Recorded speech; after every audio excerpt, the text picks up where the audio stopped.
আমাকে পর্যন্ত প্রশাসন টানাটানি করেছে জেলখানে নিয়ে যাওয়ার জন্য। আমি একটা অন্ধ মানুষ, আমাকে পর্যন্ত এই স্বৈরাচাররা জেলখানায় নিয়ে যাওয়ার জন্য টানাটানি করেছিল। সুতরাং এদের ভিতরে মানবতা বলতে কিচ্ছু নাই, এদের মধ্যে সব দানবতা। ঠিক না বেঠিক জোরে বলে? সে বুদ্ধি দিতে দিতে ফিরাউন এমন বুদ্ধি নিয়েছে, লাস্টে নীল নদে চুবে মরা লাগছে। ঠিক না বেঠিক জোরে বলে? সুতরাং এমন মানুষের বুদ্ধি নেওয়া যাবে না যে বুদ্ধি নিয়ে আমাদেরকে ঠকতে হবে। এই বুদ্ধিজীবীরা এত সুন্দর বুদ্ধি নিয়ে টকশোতে কথা বলে। আল্লাহ নবী সাল্লাল্লাহু আলাইহি সাল্লাম যখন কোরআনে দাওয়াত দিয়েছেন, আবু জেহেল সহ কয়েকটা কাফের বুদ্ধিজীবী টিম পাঠিয়ে দিলেন মদিনার ইহুদিদের কাছে। মদিনার ইহুদিদের কাছে গিয়ে বললেন, আপনি আমাদেরকে বাঁচান, আপনারা আমাদেরকে বাঁচান। কয় কেন? তোমরা তো বেঁচেই আছো। বলছে না, আমাদের ঘরের সন্তান মুহাম্মদ সে কোরআনের দাওয়াত দিচ্ছে, একের পর এক মানুষেরা কোরআনের ছায়ার নিচে আসতেছে, কালেমা পড়ে মুসলমান হচ্ছে। আমাদের ঘরের সন্তানগুলো তাদের হাতে হাত রেখে মুসলমান হচ্ছে। অতএব এইভাবে যদি চলতে থাকে তাহলে নেতৃত্ব কর্তৃত্ব আমাদের হাতে থাকবে না, মুহাম্মদের হাতে চলে যাবে। যখন মুহাম্মদের হাতে চলে যাবে তখন কাফের বেঈমান মুশরিকরা আর মক্কায় থাকতে পারবে না। অতএব আপনি আমাদেরকে একটা বুদ্ধি দেন, যে বুদ্ধি দিয়ে আমরা মুহাম্মদকে ঠেকায় রাখতে পারবো। মদিনার ইহুদিরা তখন বললেন, মুহাম্মদ যদি আসলেই আল্লাহর নবী হয় তাহলে আমাদের কিচ্ছু করার নাই। সুবহানাল্লাহ বলেন। আমার দিকে আপনাদের মনোযোগ আছে ভাই? হ্যাঁ, খুব মনোযোগ দেন। আমি খুব সুন্দর করে গুছিয়ে নিয়ে এসেছি যে ফরিদপুরের মানুষদেরকে আমি কোরআন থেকে আলোচনা শোনাবো এবং শিক্ষা নিয়ে আমরা এখান থেকে বাসায় চলে যাব। একটা তাকবীর দাঁতে দেখি, লিল্লাহি তাকবীর। হ্যাঁ, খুব মনোযোগ দেন। এরপরে তিনি বললেন যে সে যদি আসলে আল্লাহর নবী হয় আমাদের কিচ্ছু করার নাই, তবে একটা আমি ট্যাবলেট দিতে পারি। কি সেটা কি ট্যাবলেট? বলছে তোমরা তাকে গিয়ে প্রশ্ন করতে পারো। সে প্রশ্নটা কি? বলছে বনি ইসরাইলের গোত্রের লোকেরা সর্বপ্রথম বসবাস করত ফিলিস্তিনিতে। কোথায় বসবাস করত? বলেন বলেন, কোথায়? সবাইকেই বলতে হবে কোথায়। ফিলিস্তিনে বসবাস করত। তদানীন্তন সময় ফিলিস্তিন থেকে মিশরে আসতে, তাফসিরে আসছে সময় লাগছে মিনিমাম 30 দিন। কতদিন? 30 দিন সময় লাগছে। তখন স্বৈরাচার এই মেয়েদেরকে কথাগুলো গ্রান্টেড করে নিয়েছে। ঠিক না বেঠিক জোরে বলে? সুতরাং সব জায়গায় শুধু শয়তানি আর শয়তানি, এদের শয়তানি ছাড়া কিচ্ছু কোথাও ভালো কাজ পাবেন না। ঠিক না বেঠিক জোরে বলে? হযরত ইউসুফ পয়গম্বরের মেধভাবী, হযরত ইউসুফ পয়গম্বরের মেধভাবী এই কথাগুলো যখন বলল, 10 ভাই মিটিং এর আহ্বান করলো। তারা বলল, ইউসুফ যদি নেতা হয়ে যায় আমাদের তো কর্মী হয়ে থাকতে হবে। ইউসুফ যদি নবী হয়ে যায় আমাদের তো কর্মী হয়ে থাকতে হবে। অতএব ইউসুফকে কিভাবে ঠেকানো যাবে? এক ভাই বলল, তোমরা ইউসুফকে উকতুলু ইউসুফা, ইউসুফকে ডাইরেক্ট হত্যা করা হবে। নাউজুবিল্লাহ বলেন। ইউসুফকে ডাইরেক্ট কি করবে? ভাই আপনাদের মনোযোগ নেই, আলোচনা কি ছেড়ে দেবো? আলোচনা ছেড়ে দেবো? একটা তাকবীর দেন, লিল্লাহি তাকবীর। সঙ্গে সঙ্গে ভাইয়েরা তখন বলল, উকতুলু ইউসুফা, ইউসুফকে ডাইরেক্ট হত্যা করো। আরেক ভাই বলল, না না, ইউসুফকে হত্যা করা যাবে না। দেশের এমন কোন থানা নাই, দেশের এমন কোন জেলা নাই যেই দেশে ইউসুফের ভক্ত নাই।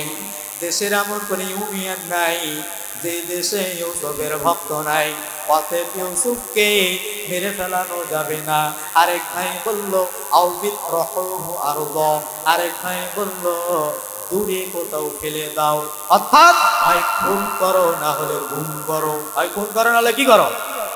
বলেন বলেন, হয় খুন করো না হলে গুম করো। আজকে যেরকম স্বৈরাচার আয়না ঘর বানিয়ে কত আলেমদেরকে নির্যাতন করে গুম করে ফেলছে, ওই সময় এইরকম স্বৈরাচার ছিল। ঠিক না বেঠিক জোরে বলেন? অতএব স্বৈরাচারেরা বিদায় হয়ে যাবে। নবী পয়গম্বরের অনুসারী যারা, এরা কালেমার পতাকা নিয়ে বাংলা জমিনে ঘুরবে। ঠিক না বেঠিক? সুতরাং হযরত ইউসুফ পয়গম্বরের ভাইরা তখন বলল, আউবিত রহু আরব, দূরে কোথাও ফেলে দাও, হয় খুন করো না হলে গুম করো। আরেক ভাই বলল না, তা করা যাবে না। তখন বলল কেন গুম করতে হবে? তখন বলল আউবিত আহুহু আরদান ইয়াখলু লাকুম ওয়াজহু আবিকুম ওয়া তাকুনু মিন বাদিহি কওমান সালিহিন। আল্লাহু আকবার বলেন। আলোচনা কি ছেড়ে দেবো না চালাবো ভাই? আপনি একটু মনোযোগ দেন, মনোযোগ দেন। আমি মনোযোগ পাচ্ছি না। একটা তাকবীর দেন, লিল্লাহি তাকবীর। হ্যাঁ মনোযোগ। আপনি কি কেউ কি বিড়ি সিগারেট খাচ্ছেন নাকি ভাই?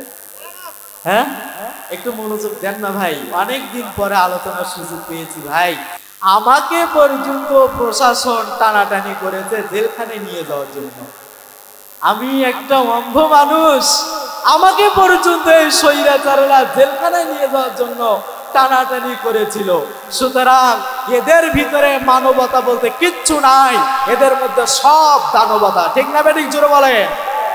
সুতরাং হযরত ইউসুফ পয়গম্বরের ভাইয়েরা তখন বলল, যদি বাবার কোল খালি হয়ে যায় আমরা 10 ভাই বাবার কোলে জায়গা পাবো, অর্থাৎ আমরা জনপ্রিয় হয়ে যাব। আর যখন আমরা বাবার কাছে জনপ্রিয় হয়ে যাব তখন রডের বদলে বাস ঢুকাবো আর খাবো। বুঝে আসছে? বুঝে আসছে আমার কথা? তখন এক ভাই বলল না, সেটা করা যাবে না। তখন বলল কি করা যাবে?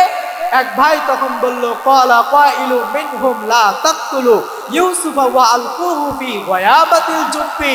এক ভাই বলল দেশের এমন কোন থানা নাই ইউসুফের ভক্ত নাই, র‍্যাব, বিডিআর, কুবরা, চিতা, প্রশাসন যত ক্ষমতাশীল ব্যক্তি আছে এর মধ্যেও ইউসুফকে ভালোবাসার লোক আছে। অতএব এই সমস্ত লোকেরা যদি থাকে তাহলে আমরা তো লাস্টে ফাঁসে যাব, আমরা তো ভিডিও তো ধরা পড়ব। যখন আমরা ধরা পড়ব, আয়না ঘর যখন বানিয়েছি, যখন আমরা ধরা পড়েছি তখন কিন্তু আমাদের আন্তর্জাতিক পর্যায়ে মামলা হয়ে যাবে। আর আমাদের মতো স্বৈরাচারদেরকে দেশে নিয়ে এসে একের পর এক বিচার করে তারা ফাঁসির মঞ্চে ঝুলাবে। ঠিক না বেঠিক জোরে বলেন? এই সমস্ত চিন্তা তারা করলো। তখন তারা কি বললো? ক্বালা কাইলু মিনহুম লা তাকতুলু ইউসুফা ওয়া আলকুহু ফি গায়াবাতিল জুব্বি। ইউসুফকে হত্যা করা যাবে না, খুনও করা যাবে না, গুমও করা যাবে না। কি করতে হবে? আমরা গহীন কূপের ভিতরে ফেলে দেবো। অর্থাৎ 50 বছরের একটা মামলা লাগিয়ে দাও, এমনি জেলখানাতেই পড়ে থাকবে। ঠিক না বেঠিক জোরে বলেন? এরকম আল্লামা দেলোয়ার হোসেন সাঈদীকে বছরের পর বছর ধরে স্বৈরাচাররা বন্দী করে রেখে দিয়ে লাস্ট পর্যায়ে ইনজেকশন পুশ করে এই শয়তানরা আলেমকে বিদায় করে দিয়েছে। ঠিক না বেঠিক জোরে বলেন? এদের বিচার প্রত্যেকটা ঘাটে ঘাটে আমরা এদের বিচার চাই। ঠিক না বেঠিক জোরে বলেন? সুতরাং হযরত ইউসুফ পয়গম্বরকে তখন বলল গহীন কূপের ভিতরে ফেলে দাও, তাহলে কি হবে? ইয়ালতাকিতহু বাদু সাইয়ারাতি ইন কুনতুম ফাইলিন। পথচারীরা রাস্তা দিয়ে যাবে, কূপের কাছে আসবে, যখন পিপাসা লাগবে তখন, যখন পিপাসা লাগবে এরা ধরে নিয়ে তুলে নিয়ে চলে যাবে। সাপও মরবে, লাঠিও ভাঙবে না, আমাদের কিচ্ছা কাহিনী শেষ হয়ে যাবে, আমরা বাবার কাছে জনপ্রিয় হয়ে যাব। তখন তারা এইটাই সিদ্ধান্ত গ্রহণ করলো যে ঠিক আছে, আমরা ইউসুফকে গহীন কূপের ভিতরে ফেলে দেব। তাহলে তাকে আমরা নিয়ে আসবো কেমনে? সেই জন্য বাবার সাথে বসে সংলাপের একটা আয়োজন করলেন। সংলাপ বুঝেন তো? সংলাপের একটা আয়োজন করলেন।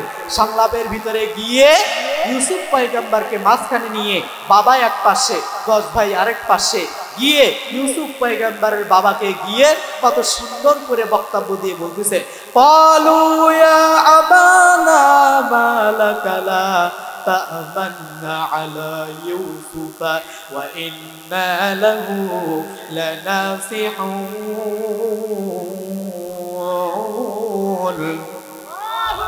আমি খুশি হইতে পারিনি। আরেকবার জোরে বলেন, আরেকবার জোরে বলেন। হযরত ইউসুফ পয়গম্বরের ভাইয়েরা তখন গিয়ে বলল, ক্বালু ইয়া আবানা, হে আব্বা, আপনি আমাদেরকে ইউসুফের ব্যাপারে কেন বিশ্বাস করেন না? আমরা তো ইউসুফের ভক্ত, চুষে খাইনি কোনোদিন ইউসুফের রক্ত, আমরা কোনোদিন ইউসুফের সাথে মারামারি করি নাই, আমরা হানাহানি করি নাই। আমরা যখন খেলা করতে যাই, ও বাবা আমাদেরকে ভালো লাগে না, আপনি যদি আমাদের সাথে ইউসুফকে দিয়ে দেন আমাদেরকে অনেক ভালো লাগবে। আমরা তাকে নিয়ে তার সাথে নিয়ে আমরা তাকে সাথে নিয়ে খেলাধুলা করব। আপনি কেন আপনি আমাদেরকে বিশ্বাস করেন না? সঙ্গে সঙ্গে ভাইয়েরা বললেন, তাহলে আপনি পাঠায় দেন, আর সিলুহু পাঠায় দেন মানা আমাদের সাথে গদাই আগামীকাল। যদি আপনি পাঠায় দেন এর তা আসে ফল কুরাবে ওয়াল আপসে খেলা করবে। ওয়া ইন্না লাহু লাহাফিজুন।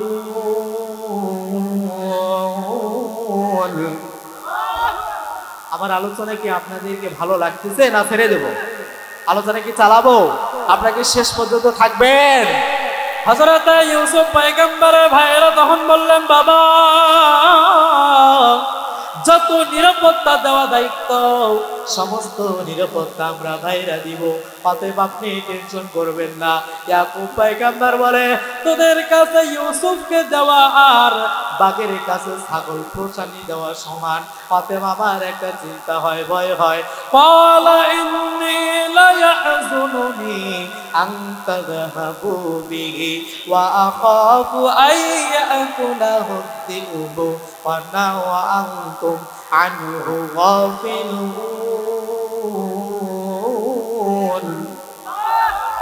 হযরত ইউসুফ পয়গম্বরের বাবা তখন বললেন, আমার কেন জানি চিন্তা হয়, আমার কেন জানি ভয় হয়, আমার কেন জানি চিন্তা হয়, ইউসুফকে যদি তোমাদের সাথে দেই তাহলে আমার চিন্তা হয় ইউসুফকে বাঘে খাবে, বাঘে খেয়ে ফেলবে।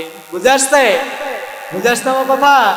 ইউসুফ পয়গম্বরের বাবা তখন বলল, তোমাদের সাথে আমার ইউসুফকে দিতে ভয় হয়। যদি তোমাদের সাথে আমি ইউসুফকে দিয়ে দেই তাহলে ইউসুফকে হয়তো বা বাঘে খেয়ে ফেলবে। ভাইয়েরা তখন বললেন, ক্বালু লাইন আকালাহু বুদ্দিউবু ওয়া নাহনু উসবাতুন ইন্না ইযাল লা খাসিরুন।